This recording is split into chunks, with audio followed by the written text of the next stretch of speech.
Hi, and welcome to 2025. It is time for our weekly snapshot report. However, before we get started with that, do know that I am going to be covering the very last week of December of last year. So the week will be 12/24 to 12/30. For those of you who are new here, yellow represents the previous year and blue represents the current year. So remember, yellow in this case is 2023, blue is going to be 2024. Also remember that we observe Christmas in the middle of the week. Let's go ahead and get started. First category up, new listings. New listings were down by 14%. Last year we had 1,511 listings versus the last week of December. This time around we had 1,299. Next category is pending listings. For those of you who do not understand what pending listings are, it just means that when you're done with your inspections, the house goes from option pending to pending. You're in the process of getting the underwriter all the necessary information that they requested from you. You're trying to get your loan finalized so that you can go to the title company to close on your loan. And we close at title companies for those of you that are outside of Texas. Some people use attorneys, we use title companies. So pending listings are down by 15.5%. Last year we had 1,244 versus 1,051 listings at the end of December of 2024. Our next category up is off-market listings. Now, off-market listings are sellers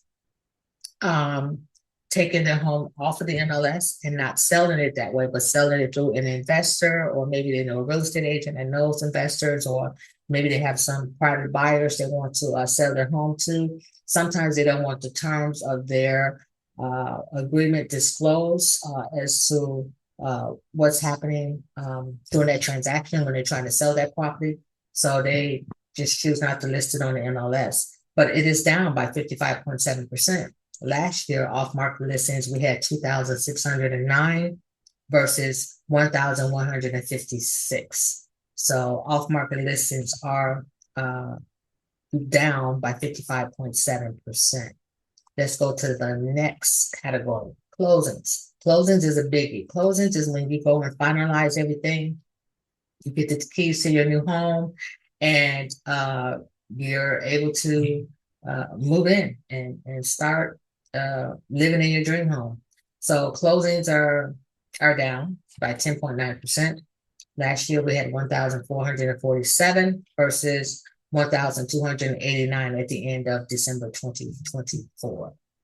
Let's go to the next category, which is showings. Showings, people actually going out looking at properties. Showings, we had 25,490 in 2023 versus 21,599 in 2024, a decrease of 15.3%. Our last two categories are going to be listing views and open houses. Now, listing views are people who are actually in the market looking for a home. Most people start looking at different listings, even though they haven't been pre-approved yet. But listing views are actually up by 16.8%. So in 2023, we had 6,922,134 views versus 8,081,675 in 2024. So listing views are up. Open houses, our last and final category. Open houses that were held were 3,737, both in person and virtual. So that is our weekly activity report and the last report for December of 2024.